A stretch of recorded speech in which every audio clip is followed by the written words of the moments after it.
Bapak Ibu sekalian, saat perintah puasa itu diturunkan, hal pertama yang disampaikan oleh Nabi Shallallahu Alaihi Wasallam kepada para sahabat beliau pada masa itu dan berkelanjutan sampai kepada kita saat ini adalah menerangkan diantaranya tentang keutamaan Ramadan untuk menjawab sekaligus mengentaskan hoaks yang pada saat itu dibangun oleh orang-orang Yahudi yang tinggal di Madinah. Jadi ketika mereka mengatakan orang Islam tuh nggak punya puasa, ikut kita. Ini puasa yang hebat, puasa yang bagus. Dijawab oleh Allah, turunlah perintah, ya ayyuhalladzina amanu kutiba alaikumus syiyam kama kutiba alal ladzina min qablikum la'allakum tattaqun. Setelah itu apa yang terjadi? Buka Sahih Al-Bukhari, kitab yang ke-30, Kitabus Shaum, posisi hadis yang nomor yang kedua di topik ini, riwayat dari Talhah bin Ubaidillah radhiyallahu taala anhu qala Rasulullah sallallahu alaihi wasallam. Perhatikan, ini kalimat pertama yang disampaikan Nabi menyambut kewajiban puasa. As-siyamu junnatun fala yarfuth wala yajhal wa in imru'un qatalahu aw syatamahu falyaqul inni sha'imun marrataini. La khulufu famis sha'imi atyabu 'indallahi yaumal qiyamati min rihil miski yatruku ta'amahu wa syarabahu wa syahwatahu min ajli. Ini poinnya. As-siyamu li wa ana ajzi bihi wal hasanatu bi asyri amthaliha. Kata Nabi, puasa kita ini yang kita tunaikan spesial, beda dengan yang lainnya. Jadi ketika Yahudi mengatakan puasa kami ini puasa yang hebat, yang bagus, yang diikuti oleh umatnya Muhammad sallallahu alaihi wasallam, turun ayat, komentar Nabi pertama apa? Puasa kita kepada para sahabat, kepada kita semua, ini puasa yang spesial. As-siyamu. Lihat diksinya. Awas Pak ya, Ibu jangan salah baca. As-siyam, bukan asyab. As-siyam. Disebutkan 9 kali dalam Al-Quran. Ada as-saum, ada as-siyam, itu beda. Kalau saum sekali disebutkan dalam Al-Quran surah 19 ayat 26. Saum itu masih umum, kata umum untuk menunjuk kata imsak, menahan secara umum. Bisa berarti puasa yang ada ketentuan aturan, bisa berarti menahan secara singkat. Apa saja yang bersifat menahan, itu saum namanya. Contoh Sayyidah Maryam misalnya, beliau masih makan. Ya, ayat 24, 25 itu masih makan. Goyangkan pohon korma, jatuh kormanya, makan kormanya. Mau minum, ambil airnya, minum. Masih makan, masih minum. Cuman diminta untuk saum. Apa saumnya? Inni nadhartu lirrahmani sauma falam ukallimal yauma insiya. Jangan bicara pada siapapun. Kamu dituduh, kamu berzina, jangan jawab, biarkan bayinya yang bicara, dan itu mukjizat pertama untuk Isa alaihi salam. Itu nanti dimulai di ayat 31 sampai 33 di surah Maryam surah 19. Tapi beliau diperintahkan saum. Saumnya apa? Jangan bicara. Jadi kalau bapak masih makan, masih minum, cuman nggak mau bicara dulu sama ibu, itu saum. Mau kemana Bi? Kok nggak jawab? Kenapa nggak bicara? Sedang saum. Saum apa? Nggak mau bicara sama mama. Itu bicara. Contoh. Itu saum. Kalau siam 9 kali disebutkan dalam Al-Quran, itu khusus, spesifik. Ada aturannya, ada ketentuannya, nggak boleh sembarangan, nggak bisa kemudian seenak kita melakukannya, ada ketentuan yang dibuatnya, dan itu harus diikuti. Begitu diikuti, maka keagungan dan keistimewaan ibadah itu akan dilekatkan pada pelakunya. Dan menariknya, perintah puasa itu ketika turun ayatnya Al-Baqarah 183, kalimatnya bukan menggunakan saum tapi siyam. Ya ayyuhalladzina amanu kutiba alaikumus. Nah, kata Nabi, as-siyamu junnatun. Kalau benar puasa kita ini kita tunaikan yang Ramadan ini, maka dia akan melahirkan satu yang tidak ditemukan pada ibadah lain, yaitu junnah. Ada jinnah, ada jannah, ada junnah. Itu beda. Tapi semua katanya itu hurufnya sama, cuma harokatnya beda. Coba lihat ya. Ada junnah, jinnah, dan jannah. Jannah artinya apa? Surga. Jinnah artinya apa? Jin. Jamak dari kata jin. Minal jinnati wan nas. Baik ya. Ada junnah. perisai. Itu ketiga-tiganya berasal dari huruf jim, nun, kemudian ta. Dalam bahasa Arab, setiap ada huruf dimulai dengan jim dan nun, itu pasti tersembunyi, nggak kelihatan. Saya ulang ya. Setiap ada huruf dimulai dengan jim dan nun, kalimatnya itu pasti nggak nampak, nggak kelihatan. Janin, kenapa disebut janin? Karena masih tersembunyi dalam rahim ibundanya, nggak kelihatan. Begitu keluar, tampak jadi bashar, jadi bayi yang terlihat. Jin, kenapa disebut dengan jin? Karena nggak nampak. Makanya fitrah jin itu, Pak, Ibu, fitrahnya tersembunyi. Jadi kalau ada jin melakukan penampakan, itu jin sedang punya masalah. Betul, itu nyata. Dan yang lebih punya masalah, ada orang-orang manusia yang mencari-cari penampakan jin. Itu sedang kurang sehat itu. Ya, betul. Karena jin itu dipasangkan di Al-Quran dengan ins. 18 kali pasangan ini disebutkan. Itu lawannya langsung. Jadi jin tersembunyi, ins nampak. Ins itu kelihatan, makanya makhluknya tampak. Ini kalau ibu ada bapaknya pulang ke rumah sembunyi-sembunyi, itu bapak sedang menjadi bukan.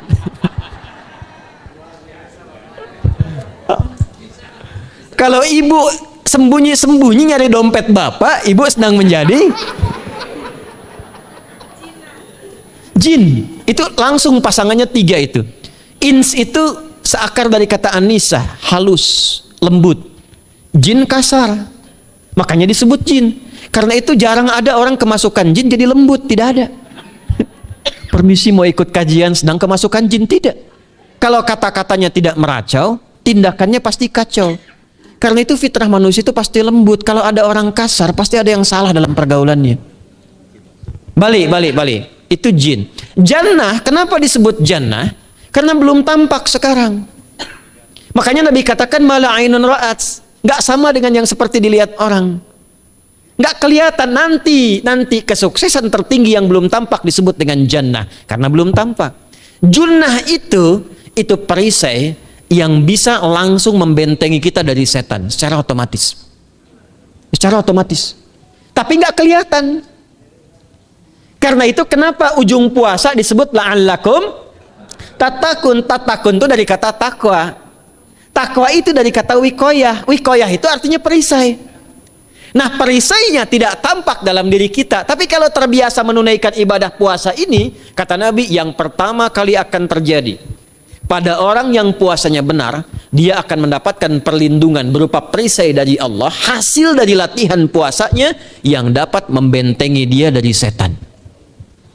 Jadi ciri khas puasa Ramadan itu kalau sukses ditunaikan, itu akan terjauh dari godaan setan. Setan itu provokator yang memang hanya mengarahkan pada keburukan. Jadi dia nggak kenal benar. Lawannya malaikat. Malaikat nggak kenal salah, Pak. Nah, supaya terbentengi dari itu semua, kata Nabi SAW, kita itu dihadiahi sekarang oleh Allah satu ibadah yang kalau dilakukan ibadah itu akan mengakumulasi ibadah-ibadah yang lainnya, yang saat bersamaan dahsyatnya ibadah ini bisa menghadirkan junnah, perisai yang membentengi dari setan. Karena itu ketika dilakukan ibadahnya, saat yang bersamaan bisa ditahan maksiatnya, ditingkatkan amal solehnya. Setan kan ngajaknya pada yang salah kan? Malaikat ngajak pada yang soleh. Ramadan itu keutamaannya kalau sudah tiba Ramadan, itu selalu kita terdorong pada yang soleh dan tertahan untuk yang salah. Itu hebatnya puasa Ramadan. Kalau nggak percaya silahkan Pak Ibu sekalian. Cuman Ramadan yang saat datang waktunya bisa menghentikan orang berbuat maksiat. Nggak percaya cek. Orang yang punya sifat marah semarah-marahnya, itu saat Ramadan bisa berhenti marah. Buka jam 6 kurang seperempat ada yang provokasi. Dia bisa tahan marah tuh, istrinya bingung, tumben Pak nggak marah, ntar habis maghrib. Bisa ditahan. Orang dusta bisa nggak dusta. Dan saat yang bersamaan, teman-teman sekalian, Bapak Ibu, itu bisa terdorong berbuat meningkatkan amal soleh. Sekarang kita keluar dari sini, ada yang minta, belum tentu dikasih. Nanti Ramadan tiba, sudah nyatat berapa yatimnya, berapa du'afanya, amal soleh naik. Sekarang ada orang ketinggalan sholat fardu terlambat masih biasa. Ramadan ketinggalan sunnah itu gelisah. Betapa ibu-ibu para pejuang yang sangat luar biasa itu berjuang memperebutkan saf pertama setelah maghrib untuk menaruh sejadah. Ah, ini pelakunya nih. Tapi itu hebat, Bu. Saya tanya ibu kalau berjuang naruh sejadah setelah maghrib atau bahkan sebelum maghrib, itu sejadah disimpan di saf itu untuk ngejar sholat apa? Tarawih, bukan isanya. Saya tanya pada ibu, tarawih itu hukumnya sunnah atau wajib? Sunnah. Ramadan tuh jangan kan yang fardu, ketinggalan sunnah bisa gelisah. Itulah Ramadan. Dan pada saat itulah ketika amal soleh dikerjakan, amal salah ditinggalkan, datanglah junnah, itu perisai yang mengikat setan. Itu yang dimaksudkan di hadis Muslim. Di topik yang ke-13 namanya Kitabus Syam. Hadis yang pertama dari sahabat Abu Hurairah. An Abi Hurairah radhiyallahu ta'ala anhu, anin Nabi sallallahu alaihi wasallam qala, "Idza jaa Ramadhanu." Redaksi yang pertama. Redaksi yang kedua yang bintang 3 di bawahnya. "Idza kana Ramadhanu." Redaksi ketiga yang bintang 4 di bawahnya. "Idza dakhala Ramadhanu." Muhammadiyah itu harus tahu dalil. Ya. Tahu dalil tuh, ya. Idza jaa Ramadhanu, idza kana Ramadhanu, idza dakhala Ramadhanu, futtihat abwabul jannati aw abwabur rahmati. Wa ghulliqat abwabun nari aw abwabu jahannam. Wa sulsilatis syayatinu aw sufidatis syayatin. Ini maknanya. Kalau Ramadan sudah tiba, kata Nabi, maka dibukakanlah pintu-pintu surga. Para ulama berbeda pendapat dalam tafsir tentang hadis ini. Pintu-pintu surga ada yang mengatakan real dibuka. Ada yang mengatakan dengan penafsiran metafor. Pintu surga itu pintunya lewat amalan. Ada 8 pintu surga kata Nabi dalam hadis yang lain, ya. Fil jannati thamaniyatu abwabin fiha babun yusamma ar-rayanu la yadkhuluhu illa as-shaimun fa idza dakhaluhu ughliqa. Di surga itu ada 8 pintu surga. 8 itu ternyata di hadis lain pintunya semua amal soleh. Ada pintu sholat, pintu puasa namanya ar-rayyan, ada pintu sedekah, pintu zakat, pintu haji. Jadi kita itu sekarang fastabiqul khairat. Kenapa ada moto fastabiqul khairat? Itu kan diambil dari Al-Baqarah ayat 148. Siapa yang pengen memburu surga, buru di amalannya. Mungkin nggak semuanya bisa dikerjakan. Kalau tidak semuanya, ambil salah satu yang paling disukai, konsisten di situ. Walikulli wijhatun huwa muwalliha. Setiap orang pasti punya kecenderungan untuk beramal. Ada yang senang puasa, ada yang senang tahajud, ada yang senang sedekah. Fastabiqul khairat, silahkan berburu, berlomba untuk mengerjakan apa yang disenangi itu. Itulah pintu surganya. Nah, saat Ramadan, semua pintu surga itu dibuka, Pak. Makanya kita senang kerjakan, sholatnya meningkat, sedekah meningkat, ngaji Quran meningkat. Saat yang bersamaan pintu neraka ditutup. Ada berapa pintu neraka? Ada berapa? Kalau pintu surga berapa tadi? 8. Hadisnya jelas, sahih dalilnya. Pintu neraka berapa? Bukan. Pilih. 6 atau 8? Yang 6 angkat tangan. Bukan 6, bukan 8, 7. Dalilnya apa? Dalilnya Quran surah Al-Hijr, surah ke-15. Ayat ke-44. Surah ke-15 Al-Hijr ayat ke-44. Neraka ada 7 pintu. Dan dalam setiap pintunya nanti ada 19 malaikat yang menjaga. Alaiha tis'ata asyar. 7 pintu ini khusus Ramadan ditutup. Dan hati-hati, nama neraka itu ada 2 nanti. Neraka yang membakar, ini mungkin jadi baru informasinya bagi sementara orang. Neraka yang membakar dan neraka yang membekukan. Jadi ada 2 sifat. Saya ulang ya, neraka yang membakar dan neraka yang membekukan. Yang membakar disebut dengan Jahannam, yang membekukan disebut dengan Zamharir namanya. Zamharir. Jadi kalau ada orang masuk neraka, itu cuma 2 pilihannya, dibekukan atau dibakar. Jelas ya? Makanya kita dikasih pendahuluan, ada musim panas, musim dingin. Supaya merasakan, nih orang musim dingin nih pakai lapisan-lapisan baju. Musim panas cari pendingin. Kamu sekarang cari pendingin, kata Allah, di neraka nggak ada AC. Kamu sekarang pakai berlapis-lapis, di neraka beku. Jahannam itu nama apinya. Jadi nar yang membakar itu nama apinya Jahannam. Jahannam itu nama apinya untuk membedakan dengan api yang ada di dunia dan api yang bahan bakarnya jin dan setan saat diciptakan. Setan itu dicipta dari api. Ya, setan kan asalnya dari iblis, iblis dari jin. Setan Al-Baqarah ayat 36. Dari iblis Al-Baqarah 34. Iblis dari jin, Quran surah Al-Kahf ayat 50. Kana minal jinni fa fasaqa an amri rabbi. Jin dari api yang menyambar-nyambar, Quran surah 15 ayat 27. Wal janna khalaqnahu min naris samum. Karena narnya narus samum, maka apinya mesti beda. Karena itulah nanti nerakanya yang membakar disebut dengan jahannam. Pintunya 7, namanya banyak. Ada sa'ir, ada lava, ada neraka hutamah. 7 pintu, besarnya disebut dengan jahannam. Khusus Ramadan tutup. Ramadan tutup. Wasulsilati syayatin. Setan itu dibelenggu, diikat rapat. Bagi orang yang mau puasa benar.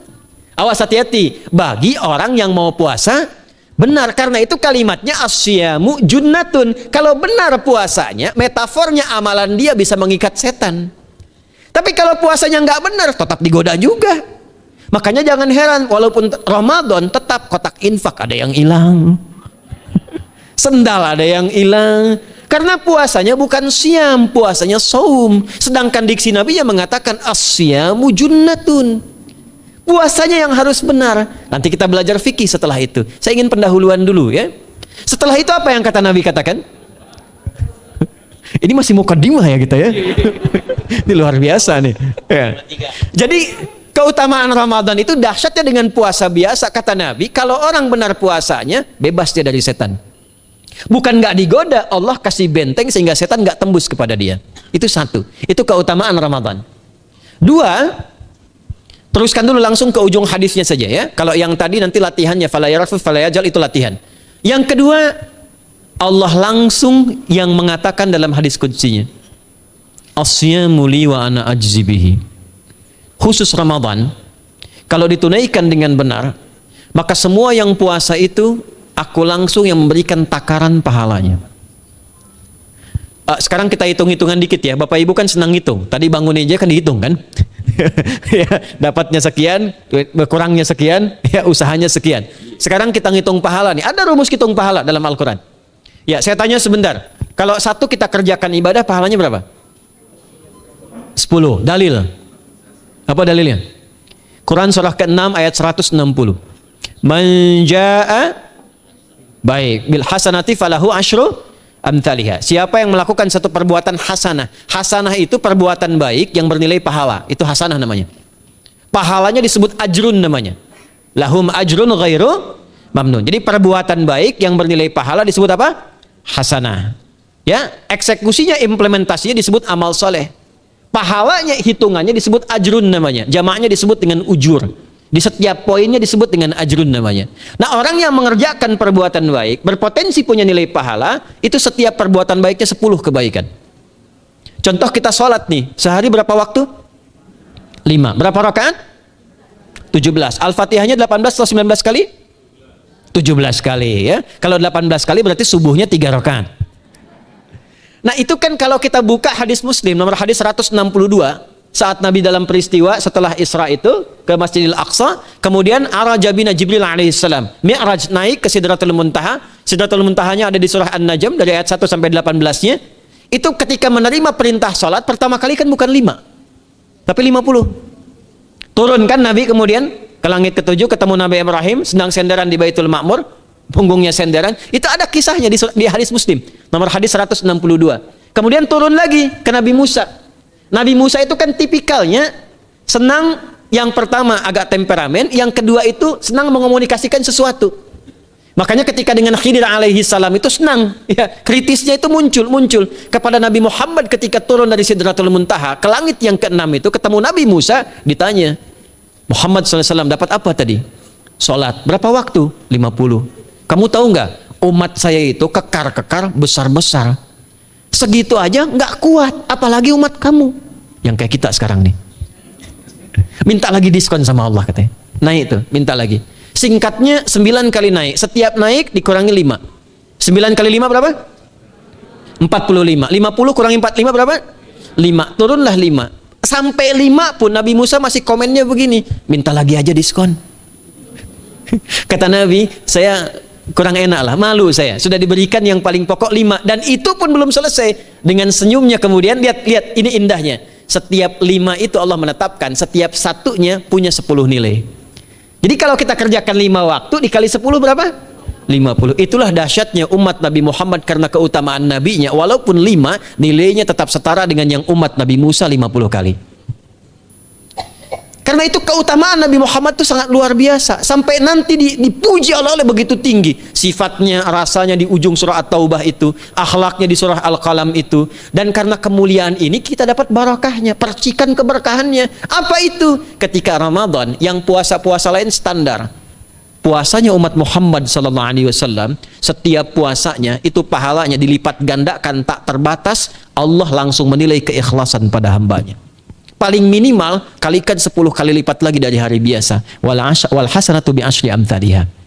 Jadi kalau sekarang baca Quran sekarang ini satu hurufnya berapa? Tahu dari mana? Ya, di At-Tirmidzi nomor hadis 2910. Man qara'a harfan min kitabillahi falahu asyru hasanat. Setiap ada orang baca satu kitabullah dengan syarat dia mukmin, muslim, baca satu huruf dari kitabullah dapat 10 kebaikan. Satu hurufnya 10, Bu, Pak. Walam aqul alif lam mim harfun, saya tidak katakan kata Nabi alif lam mim satu huruf, walakin alifun harfun, lamun harfun, mimun harfun, wa likulli harfin asyru hasanat. Tapi alifnya satu huruf, lamnya satu huruf, mimnya satu huruf, setiap hurufnya 10 kebaikan. Saya kalau ada papan tulis, saya turunkan ini pakai syarah ilmu arud. Itu dahsyat lagi. Arud itu menuliskan apa yang dikatakan, bukan menuliskan simbol yang ditunjukkan. Jadi kalau kita bilang alif, tulis alif. Dan alif itu kan ada 3 huruf, hamzah, lam, fa. Hamzah berapa huruf? Tulis lagi hamzah. Itu baca Quran kalau ikhlas, pahalanya berlipat. Paling standar satu hurufnya 10. Dan hampir nggak ada orang baca Quran cuman satu huruf. Nun. Udah dulu 10 lumayan. Nggak ada. Pasti banyak itu. Dan Ramadan lebih meningkat lagi. Dan dikalikan 10 lagi, itu paling standarnya satu huruf 100, Pak, Bu.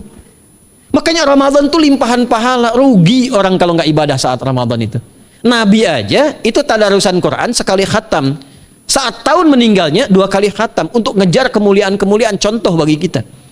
Itu Ramadan. Jadi ini yang pertama menjadikan kita mesti sadar Ramadan beda dengan bulan biasa. Maka disampaikan oleh Nabi yang pertama ada pelipat gandaan pahala. Yang kedua ada perisai yang bisa menjauhkan kita dari setan. Yang ketiga, saya tutup mukadimahnya. Yang ketiga, hanya Ramadan yang siang malam melahirkan ampunan Allah Subhanahu wa taala. Siang malam. Kita kalau mau nyari ampunan itu bisa kapanpun minta ampun. Tapi ada waktu-waktu yang sangat strategis dan tempat-tempat yang sangat efektif mempercepat mengabulkan doa. Contoh waktu misal sepertiga malam. Itu cepat terkabul doa, hadisnya qudsi. Di antara azan dan iqamah. Waktu singkat di waktu Jumat, ada yang menafsirkan antara duduk khutbah dan 1 dan 2, ada yang menafsirkan waktu asar menjelang ke maghrib. Dan itu nanti sepeninggal Nabi ada di antara istri Nabi SAW memburu waktu singkat yang luar biasa ini untuk berdoa. Hafal doanya ya. Allahumma kfina bihalalika an haramik wa aghdina bi ta'atika an ma'siyatik wa bi fadlika amman siwak. Itu dibiasakan di hari Jumat dibacakan. Ya, hafal nggak? Nanti diputar lagi videonya ya, kan ini kita sampai ini lihat lagi. Ya, kembalikan.